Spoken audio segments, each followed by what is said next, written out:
گیانی دەرەچێ و ئەیبەن بۆ ئەوێ پێنجەوەی بمرێ لەقەبی ئەمیرالموئمینین لە خۆی لێ ئەکاتەوە ئەڕێ لەمڕۆ من هیچنی لەوێ لە پاڵ ئەبوو بەکری سیدیق لە لای شانیەوە ئەینێژن ئەمە قبری پێغەمبەر صلی الله عليه وسلم ئەبوو بەکر لێرەیەتی لە لای ڕاستیەوە عومەریش ئەلێرەیەتی لە لای چپیەوە بۆ شێوەی نێژن و دێنەوە لەکەیە وەفاتەکە لە دوای سێ ڕۆژ وەفاتەکە یعنی لە ڕۆژی جومعە وەفاتەکە چوارشەممە پێنجشەممە جومعە ساڵی 24 هیجریە ئیتر لە 25 بەیعەتە درێ بە ئیمامی عوثمان و ئەوە کرێتە ئەمیری ئیمانداران نوێژدا بەسێ دەسەکا بە سوڕەی یوسفەی خوێنێ دەسەکا بە سوڕەی یوسفەی خوێنێ کە لە ڕۆژی چوارشەممەیە لە ناو میحرابی پێغەمبەری خوایە صلی الله عليه وسلم لە جێگەی ئەوە و ئەبوو لؤلؤەی مەجوسیش خۆی خەزانوەتە ڕیزی پێشەوە شمشێ خەنجەرێکی پێیە کە ئەبوو لؤلؤە لە ئەسڵا فارسە بەڵام دانیشتووی مەملەکەتی ژێردەسەڵاتی ڕۆم بوو لە عێراق کە لە سەردەمی ئیمامی عومەڕا فەتح کرا وەلیدی کوڕی مغەیرە کڕی بە کۆیلە کە کڕی هێنا مەدینە کە هێنا مەدینە کابری کەسێکی سەنعاتکار بوو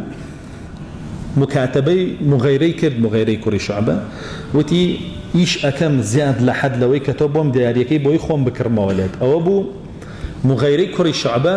شتێکی زیادەی لەسەردانا بوو لە ئیشە ئەبوو لؤلؤەش هاو بۆ لای ئیمامی عومەر شکاتی لە مغیرە کرد ئیمامی عومەریش فەرمووی تۆ کۆیلەی ئەوی آخر کۆیلەی تر هەموو شتێکی لای سەیدەکەیەتی شکاتی چی لەیەکەی لەگەڵ ئەوەشە مغیرەی بان کرد وتی ئەو خەراجەی لەسرت دایناوە کەمی کەرەوە مغیرەی کوڕی شوعبە شتێک کەمەکاتەوە لە خەراجەکەی وانزانم 4 درهەمونیوە بۆ یەکاتە 3 درهم درهەمونیوەکی لا بابێ ئەبوو لؤلؤە ئەوە بێتاقەتی ئەبێ لە دڵیا حتا هەندێک جاری ژەڕواگا بە کوڕی مەلیکی فارسەکان کە هەر لە مەدینەیە موسڵمان بووە طبعا ئەبوو لؤلؤەوە خۆی پیشاناوە موسڵمانە ینی خۆی کردوتە موسڵمان لە خەڵک کوڕی سەرۆکی فارسەکانیش کە لەوێەوە خۆی پیشانەیە موسڵمان بووە با بڵێن ئەبوو لؤلؤەی مەجوسی بینی لەگەڵ ماوە هەر ئەیناسێ زوو ڕوا بۆ لای پێڵێ باش شتێ بکەین با ئەم کابرایە لە ناوبەرین وەزعی ئەمانە تێک بین بەس ئەو جوابی ناداتەوە تا ئەوەی خۆی بۆ خۆی ئەبوو لؤلؤەی مەجوسی و بەیانێ لە ڕیزا وەستێ و کاتێکیش کە پێشەوەی بیان هێنە مەککە ئیمامی عومەر هەموو جارە لە وتار و دەرسیا یعنی ئاماژە بەوادا فەرمێ ئەو کۆیلانە مەهێنە مەدینە ئەو مەجوسیانە مەهێنە مەدینە چونکە منە زانم ئەمانە هۆکاری دوایی ئاژاوی گەڕی و شەڕەنگێزیە بن لە مەدینەیە هەرواشە بە لە سەردەمی ئیمامی عوثمانیشە هەر ئەوانە نواکە دوای ئیمامی عوثمانە کوژن وەکو دواتر باسیەکەین ئەوەیە ئەبوو لؤلؤە لە نوێژایە ئیمامی عومەریش لە نوێژایە بەڵام ئەم شمشێرەکەی ژەهراوی کردو و نوێژی دابەست و خەنجەرێکە لێرەیەتی کەس نازانێ ئەستی پێ ناکات چونکە لای موسڵمان ئەسڵ وایە کە خەڵک ئاوا ظاهری بینی دی سەلام تەطبیقەکەی دە تۆ سیقەی پێ بکەی و ئیمامی عومەریش ئیمامی عومەرە لە نوێژا حیمایی نەبووە چوارە لەیا بووە سمڕ بکەنە خەڵکەکە شتیوان نەبووە ئینسان خەڵگەیە خۆی لەو بە زیاترە زانێ حیمایە دەیانێ خۆی لە ئیمامی عومەر بە زیاترە زانێ بەقەر کۆیلەیەکی سەردەمی ئیمامی عومەریشی بۆ ئیسلامە نەکردو یعنی خزمەتی تەواغیدی کردو بەزهی مسلمانانی نەکردو بەو شێوە پەلاماری ئیمامی عومەرەیە و 3 دانە چەقۆی لێدا لە سکی و لە لاکەلەکەی و لە بەشی پشتەوەی 3 دانە چەقۆی لێدا لەسەر یەک ئیمامی عومەر سوورەی یوسفە خوێنێ ئەگاتەوە جێگایە فەرمێ وأسفا على يوسف وابيضت عيناه من الحزن وهو كظيم مثل يا أكوي بوريتون يجي بيطعون أكله أم كابراش كمسلمانان يعني بيجرن نزيكي سيانزة شوارده كزبرينا ركا بشمشيرك بخنجركي چونك الزهراوية شوار بينجي كان وفاتك أنا أمر شهيدا تاخيري كوجن تاخيري جرن كأشي جرن خوي خنجركي خوي كابسكيا خوي كوجن ئەوە تانە ئەڵێ تۆپینی خۆی و زەرەری ساحێبی طبيعتي كافر واعي على طوبيني خو مزلدي ساحر من اعتيادي بوشي إمام عمر أكبر جي خوي لهوش خويا چه یەکێک گەچێتە پێشەوە نوێژەکە تەواوەکە بۆیان دواتری ئیمامی عومەر هەڵەگرنەی بنەوە ماڵە و خوێن لە برینەکەی ئەڕوا ئەوەش خەونەکەیەتی سێ چەقۆی لێدرێ خۆشی فەرمی کە لە شێرێک سێ دەنوکی لێیاوم ئەوە کوشتنەکەمە لە ڕۆژی جومعەیەوە ئەڵێ ناگاتەوە جومعە ئەوە ڕوەدە لە چوارشەمە ئەوە ڕوەدە هەنی هێشتا دوو ڕۆژی ماوە بۆ جومعە لەو کاتەیە ئەی بنەوە ماڵەوە لە ماڵەوە دایانێن طبعا أجي إمام عمر راسه خو وفاد ناكا أنا به إنه هوش خوي نايته هوش خوي عبد الرحمن كري لويبه كعبد الرحمن كري زوري خوش بيستو إمام عمر وزام لك تشيكي إمام علي بويتي لو أم كلثوم بشكل أبوه جنج بوا تازالك شابلين بس بشكترين كريتي أفرمي باوكن زور گرنگی بنوێژدا و ئەگەر بانی کەن بڵێن عومەر نوێژەکە و ڕۆی هەڵەسێتەوە هێشتا نوێژی بەیانیش نەڕۆشتووە بانگیەکەن بڵێنەی عومەر وەرەوە بەخۆتا نوێژەکەت ڕۆی بەوە دێتەوە بەخۆ دەستنوێژ ناگرێتەوە نوێژەکەیەکە برینەکەی خوێنی لێ چۆڕێلەوە فقەهاڵێن ئەگەر بێت و خوێنی خۆت لەبەرت بڕوە لە نوێژە هەندێکیان واڵێن ڕایان لەگەڵەوەی نوێژەکە دروست ئەگەر چارەت نەبێ خوێنەکە عیلاجکەیت و بیگریتەوە نوێژەکە دروستە دێتەوە بەخۆیە و نوێژەکەی ئەکا و پاڵی پێدەنەوە ئەڵێ کێوای کرد ئەڵێ نەبوو لؤلؤەی مەجووسی بوو ئەڵێ سپاس بۆ خوای پەروەردگار کە لەسەر دەستی یەکێکا ڕۆشتم یەک ڕۆژ ئیماندار نەبووە ئیمامی عومەرەوە یەکەم قسەیەتی یعنی شەهیدە بێ بەڵام پێی خۆشە کە مسلمان نەیکوشتووە ئەمەنە بەزەی بە مسلمانەکەی بەرامبەریایەتەوە پێی خۆشە کە مسلمان نەبووە تووشی گوناح بێ بە کوشتنیەوە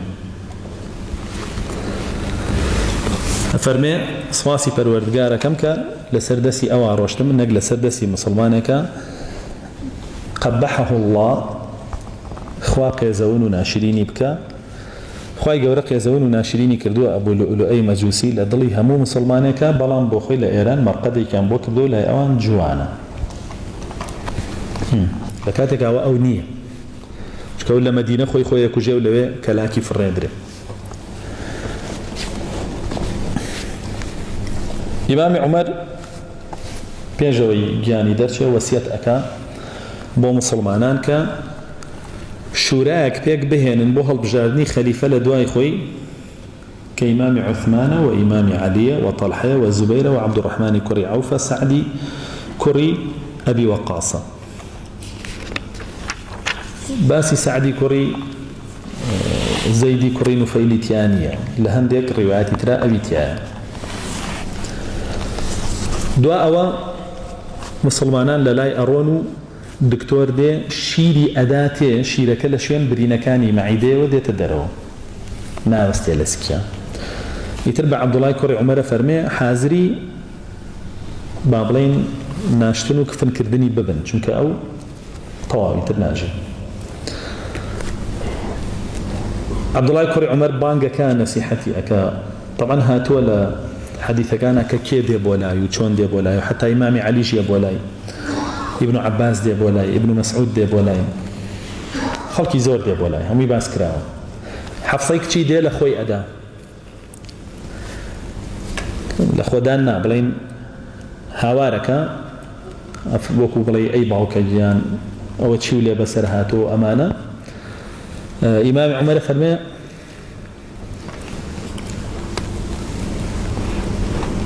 باوکی تۆ لە دوای ئەمڕۆی تر هیچی لێ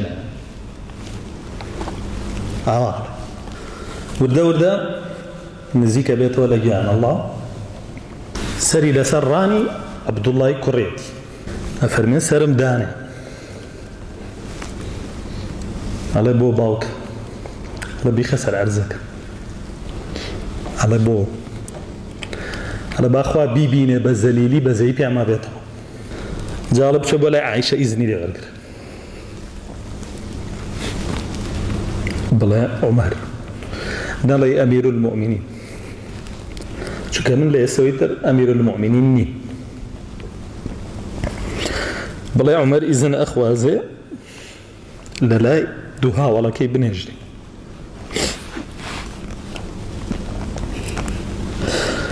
ئەچن بۆ لای عایشە خاتون ئەفەرمێ و جێگەیم بۆ خۆم دانا ئەفەرمێ بەس عومەر پێشەخەم بەسەر خۆمە بیدەنێ گیانی دەرەچێ و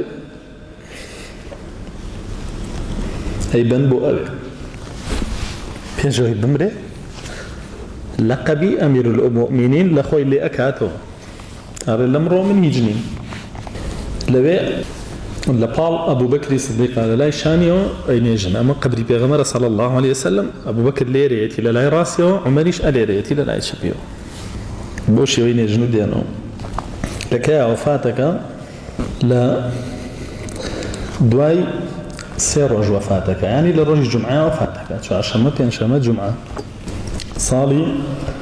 24 هیجریە ئیتر لە 25